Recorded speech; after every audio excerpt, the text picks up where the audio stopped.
Welcome to Flick Flops, the podcast where we review critically bad movies so you don't have to. From box office bombs to straight to streaming duds, we take a deep dive into the films that missed the mark. Each episode, we'll break down a different movie and give you our honest thoughts on what worked, what didn't, and everything in between. Whether you're a die-hard movie buff or just looking for a good laugh, we've got you covered. So grab some popcorn and get ready to join us in a journey through the world of critically bad cinema. This is Flick Flops.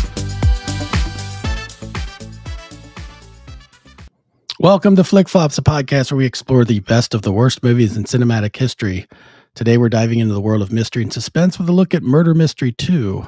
Following the success of the first installment, this sequel promised to up the ante with even more twists, turns, and red herrings. But did it deliver on its promise or fall flat on its face?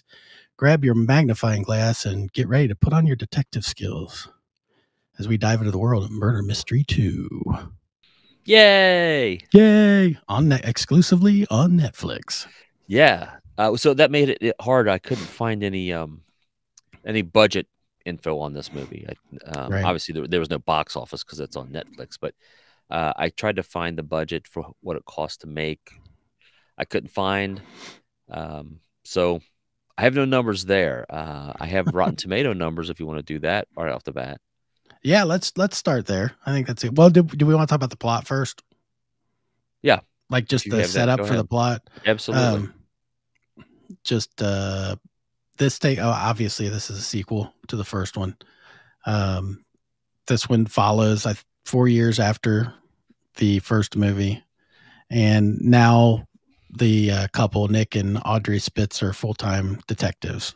So they've got this invitation to go to this wedding from a friend of theirs, and they're hoping to kind of lend some credence maybe to their failing detective agency that they have. And all kinds of craziness ensues. Jocularity ensues. Yeah. That's a brief that's a just quick brief overview. Yeah, that's it. I mean, it's not getting great reviews. Rotten Tomatoes has it at the critics have it at 45, and the audience has it at 49. I mean, I'll just come right out and say it.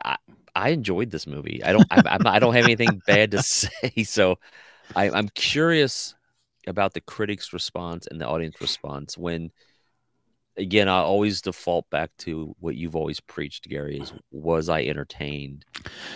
Yeah, and that's what I was going to bring that up too. So. And I was. I mean, look, maybe I'm just a simpleton, and I'm sure people would agree that. I enjoyed the first one. I enjoyed the second one. I was like, oh, this is a good movie. I'm glad you saw the first one, by the way, so that you weren't. Yeah, really.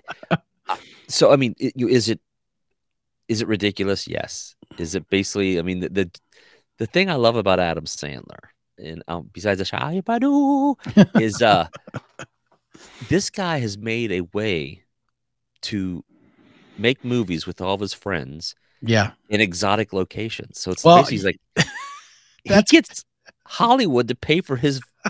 That's exactly. It's funny. I was going to bring that up because I was like, let's see. Adam Sandler wants to figure out, well, who would I like to kiss on film, and where would I like it to be? I want to kiss her, which is hilarious because it's always these exotic locations. Yeah, so I mean, so I did read up, a lot of this film was shot in Hawaii, and the rest was shot in Paris. Not a bad way to make a living. I mean, I quietly think... Yeah, he's making movies. I think Sandler is probably the smartest person in Hollywood. Yeah. I mean, he gets to kiss Aniston all the time. I mean... I'm a fan of Adam Sandler at this point. I've really been pulled into your world. But getting back to the movie, it's just fun. It's a fun hour and a half of, I don't know. I think I just disagree with the critics on the really romping it. I mean, what do you expect out of Sandler's movies? These are not going to be Oscar nominations. These are not going to be right. I mean, but the writing was good. The scenery was good. Acting was good. I mean, I got a kick out of some of the characters. Yeah, I laughed a lot during the movie. It's very entertaining. I was surprised too when I was like, "This is on our list." So this kind of brings up a point that I was talking to a friend of mine yesterday about. You know, we're setting ourselves up to watch these movies based on these critics' ratings. And we go into this with a notepad ready to take notes. And I sometimes wonder if that sort of taints the experience to a degree, because you're like, I'm going in expecting a bad. Yeah. There's my notes. Mine are all digital, by the way. Right? I got nothing. I got nothing on this one. There's nothing here. I was like, I was enjoying the movie. But I was wondering if maybe the note taking is a bad thing to start with, because then it did not spoil it for me on this one, because I didn't write anything.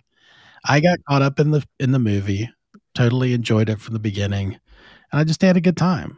And yeah, sometimes, what more can you? Whoa, you went dark there. You just went dark, Andy. What happened?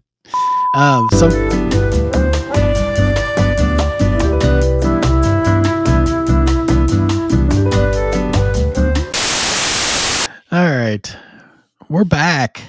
Hey, we're back. We're back after technical difficulties. I might come up with a little graphic there if this is after the fact. So if you saw a graphic, I'm talking about doing that now, but it's going to be in the past. He's like in the future. This is like a Bill and Ted's thing, man. Hey, remember to put the key. I don't know what else. I slipped into freaking Garth or something.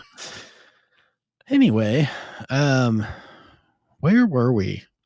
Before you decided just freaking, I don't know what you did. Take out your equipment. It's so sensitive.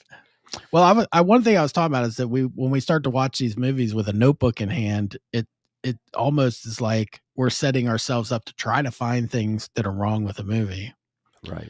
And looking at this one, I was like, there's been a few times we've watched movies now, for whatever reason, I've set the tablet to the side and quit taking notes, because I get myself wrapped up in it. So, for good or bad. Yeah, I think we probably should have we probably should have did an episode 0 where we talked about what the idea behind the podcast is, and yeah, we don't set out to shit on films. Some of them they're that way, they're bad, and we're going to just highlight those moments. But sometimes we just enjoy the movie, and I think when you have the notepad, you find yourself looking for things that are bad instead of just taking the movie in. Right. And sometimes I've gone back and just rewatched. Like, I'll watch it once, and then if I find like stuff that's bumping me, I'll make a quick note of that. But with this one, I just didn't have that. I kind of got lost in the movie, and I was enjoying it. And so I'm not going to sit here and try to pick Adam Sandler apart. It was fun. It was a fun movie. No, I think you'll enjoy it. We talked about it before, like how much enjoyment do you get? And I know there's a lot of different things that come to enjoyment of a film. We've talked about this before, with mood is definitely one of them. Yeah. We need to revisit 12 Monkeys one day, you and I. Yeah. Because of a split difference on that. Yeah. However, there was definite conditions to you going to see that movie that I'm sure interrupted, So, I mean, there's a mood to take in. There's, anymore, how much you're paying at a box office for something. So, I mean, when you're going to see a movie, it's not something streaming. You start taking into consideration, I spent X amount of dollars to come out tonight, and I saw this. Right. So then you build up a little resentment, like, hey, this wasn't worth my $16, and then my meal and my parking. Yeah. And then you've got other people that or critics that say one thing, and then you go in with sort of an anticipation of something. Sometimes you don't go see it because of critics. Sometimes you do, and you go and you're disappointed because you thought it was going to be so much better. But in these cases, we're taking movies that are considered rotten on Rotten Tomatoes. That's kind of our barometer for movies that we're picking. But that doesn't mean it's a bad movie. It just means critics didn't like it. I mean, we've watched some where it's been split on audience, and some didn't we have one or two that the audience liked or something? I don't recall off the top of my head, but was it Winnie the Pooh that was 50-50? Yeah, pretty sure that one was Cocaine 50-50. Bear. Cocaine Bear, I think, was the one that was audience liked it. More liked it was not rotten by audience score. Right. Which, and everybody, it's everybody's opinion. This is our opinion, and we're just telling you what we think. I just enjoyed the movie. It was entertaining. It did everything it was supposed to do. You know, the expectation was not so much a mystery part, even though that's part of the title. I really don't think you go into this expecting to be blown away by some mystery to the whole thing. Yeah.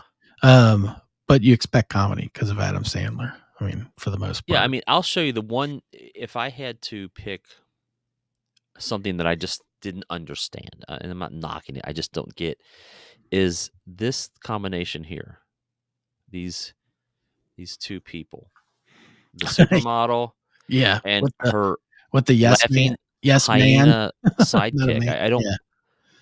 I just didn't understand the whole characters. purpose of this. Like, what do you need this for? Now there's something that happens later on that I guess this was a long setup for that. Right. That's all I can figure. Yeah. Because even like watching the movie, like, you know, Teresa's like, what's her point of the? I was like, I don't have one. I don't know why she's there. Yeah. She adds nothing to the film. Just to be another suspect, really, right? I guess, but at least for the beginning. So she was tied to the model.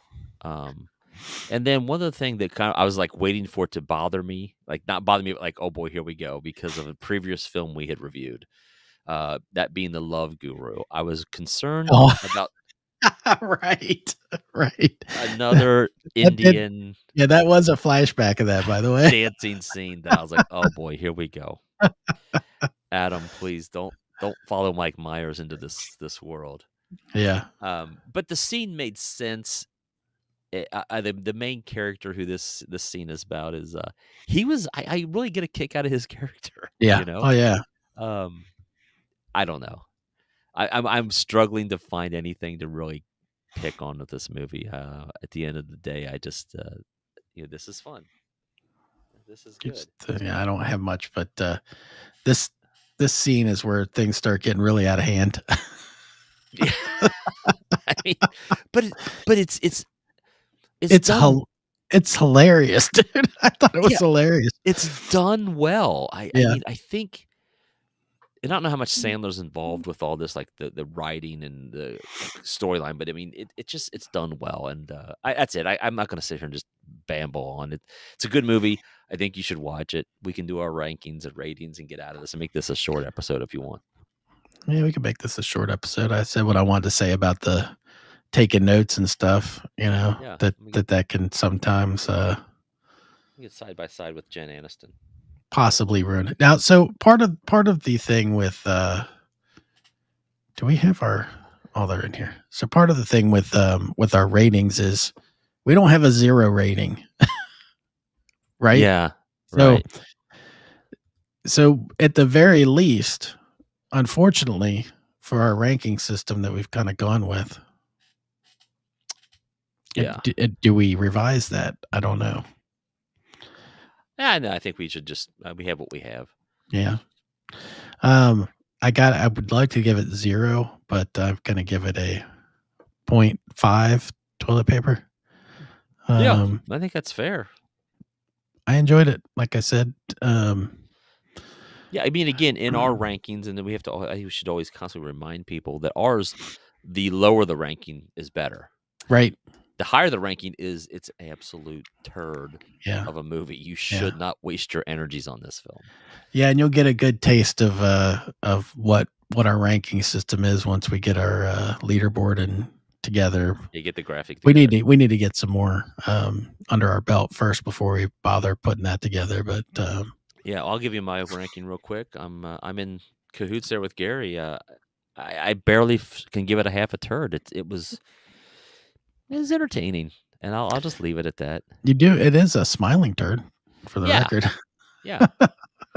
I mean, for what that's worth, it's a smiling turd. I'll leave it with this: is I look forward to maybe a Murder Mystery 3. Yeah. I hope they do it again. Kudos, Sandler. I wish I was one of your friends. I'd like to go on vacations. I'd love to go to Hawaii and film a movie. So yeah, I thought it was an entertaining movie. Is it a great movie? No. Is it going to make some? Is it Oscar No, come on. That's not what you go to see it for anyway. But all in all, we rank this one. I give it a thumbs up on that one. I don't want to. We should need to flick the flop up. Yeah, that's true. Is that another graphic I have to make now? You do. Name it. All right. All right, man. Well, see, I guess we'll just leave it at that. It's a good movie. You should check it out. The Tummy Twins recommend this one. It's a good thumbs movie. up from the Tummy Twins. All right, man. Well, thanks everybody for joining us for another episode of Flick Flops. Join us next time. We're going to take on more movies that have been given that rating, but we'll tell you if we think it's a B. Peace out.